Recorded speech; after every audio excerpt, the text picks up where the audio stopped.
ದೇವನಹಳ್ಳಿ ತಾಲೂಕಿನ ಪ್ರವಾಸಿ ಮಂದಿರದಲ್ಲಿ ಕರ್ನಾಟಕ ಮಾದಿಗ ದಂಡೋರದ ವತಿಯಿಂದ ಒಳ ಮೀಸಲಾತಿ ಬಗ್ಗೆ ಪತ್ರಿಕಾಗೋಷ್ಠಿ ನಡೆಸಿದರು. ಮಾದಿಗ ದಂಡೋರದ ರಾಜ್ಯಾಧ್ಯಕ್ಷ ಶಂಕರಪ್ಪ ಮಾತನಾಡಿ, ಮುಖ್ಯಮಂತ್ರಿಗಳು ಸಾಮಾಜಿಕ ನ್ಯಾಯ ನೀಡಿ ಒಂದು ಜಾತಿಗೆ ಸೀಮಿತವಾಗಬಾರದು. ಒಳ ಮೀಸಲಾತಿಯಲ್ಲಿ ಸರಿಯಾದ ಸಾಮಾಜಿಕ ನ್ಯಾಯ ನೀಡಿಲ್ಲ. ಮಾದಿಗ ಸಮುದಾಯದವರು ಜೀವನ ಉದ್ದಕ್ಕೂ ಹೋರಾಟ ಪ್ರತಿಭಟನೆಯಲ್ಲೇ ಸಾಗಬೇಕಾಗಿದೆ. ನಾಗಮೋಹನ್ ದಾಸ್ ರವರ ವರದಿಯನ್ನು ಯಥಾವತ್ತಾಗಿ ಮಾಡದೆ ಅದರಲ್ಲೂ ಮೋಸ ಮಾಡಿದ್ದಾರೆ. ಸರಿಯಾದ ಸಾಮಾಜಿಕ ನ್ಯಾಯ ನೀಡದಿದ್ದಲ್ಲಿ ಯುವ ಸಮುದಾಯ ಉಗ್ರ ಹೋರಾಟಕ್ಕೆ ಮುಂದಾಗುತ್ತಾರೆ. ಅದಕ್ಕೆ ಸರ್ಕಾರ ನೇರ ಹೊಣೆ ಎಂದು ಆರೋಪ ಮಾಡಿದರು.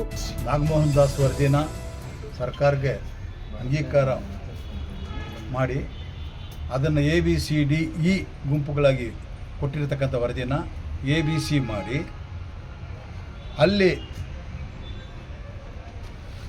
AKAD ಆದ್ಯಾಂಧ್ರ ಅಂತ ಗುರುತಿಸ್ಕೊಂಡಿರ್ತಕ್ಕಂಥ 4,75,000 ಜನನ B ಗುಂಪಿನವರು ಅದಕ್ಕೆ ನಮಗೆ ಸೇರಿರೋದು ಅಂತೇಳಿ ಸರ್ಕಾರದ ಮೇಲೆ ಒತ್ತಾಯ ಮಾಡಿ ಅವ್ರ ಗುಂಪಿಗೆ ಸೇರಿಸ್ಕೊಂಡು 1% ಹೆಚ್ಚು ಮಾಡಿಕೊಂಡವರು ನಂತರ ಅದರಲ್ಲಿ AKAD ಆದ್ಯಾಂಧ್ರ 4,75,000 ಜನನ ಅರ್ಧ ಮಾಡಿ B ಗುಂಪಿಗೆ ಸೇರಿಸ್ಕೋಬೇಕು ಅಂತ A ಗುಂಪಿಗೆ ಸೇರಿಸ್ಬೇಕು ಅಂತ ಒತ್ತಾಯ ಮಾಡಿ A ಗುಂಪಿಗೆ ಸೇರಿಸಿದ್ದಾರೆ. ಇವಾಗ 1% ಅವ್ರು ತಗೊಂಡ ನಂತರ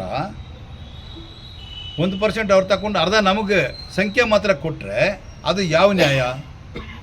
ಅದರಿಂದ ಕೊಡೋಂಗಿದ್ರೆ 0.5% ನಮಗೆ ಕೊಡಿ, 6.5 ಮಾಡಿ ಅವ್ರನ್ನ ಅರ್ಧ ಸೇರಿಸಿ.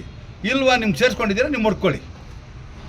ಇಲ್ದಾಗ ಹೋದರೆ ಇದು ನಮ್ಗೆ ಅನ್ಯಾಯ ಆಗುತ್ತೆ. ಯಾಕಂದರೆ ಮಂತ್ರಿಯವರು ನೀವೇ ಇದ್ದೀರಾ, ಪ್ರಿನ್ಸಿಪಲ್ ಸೆಕ್ರೆಟರಿ ನಿಮ್ಮ ಜಾತಿಯವರೇ, ವಲಯ ಸಮಾಜದವರೇ, ಕಮಿಷನರು ನೀವೇನೇ, ಮುಖ್ಯಮಂತ್ರಿ ನಿಮ್ಮ ಮಾತು ಕೇಳ್ತಾರೆ ಅಂತ ಕೇಳ್ಬಿಟ್ಟು ಏನು ಬೇಕಾದರೂ ಮಾಡ್ಬೋದಾ? ಸಾಮಾಜಿಕ ನ್ಯಾಯ ಇದೆಯಾ? ಅವರು ಪಾಪ 1% ತಗೊಂಡೋಗಿ ಪ್ರಬಲ ಜಾತಿಗೆ ಸೇರಿಸ್ಕೊಂಡಿದ್ದೀರಲ್ಲ ನೀವು, ಅಲಮಾರಿ ಸಮಾಜವನ್ನು. ಇದು ಸಾಮಾಜಿಕ ನ್ಯಾಯನ? ಇದು ನಾವು ಮಾತ್ರ ಮಾದಿಗರು ಮಾತ್ರ ಎಲ್ರಿಗೂ ಸಾಮಾಜಿಕ ನ್ಯಾಯ ಕೇಳ್ತಾ ಇದ್ದೀವಿ. ವಲಯ ಸಮಾಜದವ್ರು ಒಬ್ರಿಗೂ ಸಾಮಾಜಿಕ ನ್ಯಾಯ ಬೇಕಾಗಿಲ್ಲ. ಅವ್ರು ಚೆನ್ನಾಗಿರಬೇಕು, ಅವ್ರು ಜಾಸ್ತಿ ಆಗಬೇಕು, ಅವ್ರು ಬದುಕಬೇಕು. ಮುಂದಿನ ದಿನಗಳಲ್ಲಿ ನಾವು ಬಿಡಿ, ನಾವಾಯಿತು ವಿದ್ಯಾರ್ಥಿಗಳು ಅಥವಾ ನೀವು ಪದವಿ ಪಡ್ಕೊಂಡು ಅನ್ಎಂಪ್ಲಾಯ್ ಆಗಿರ್ತಕ್ಕಂಥವ್ರು ಬೀದಿಗಿಳಿದು ಮುಂದಿನ ಉಗ್ರ ಹೋರಾಟ ಮಾಡಬಹುದು. ನಾವಿನ್ನು ಹೇಳ್ದಿದ್ರೂ ಸಹ ಅಕ್ಷಯ್ ವಿ, ದೇವನಹಳ್ಳಿ.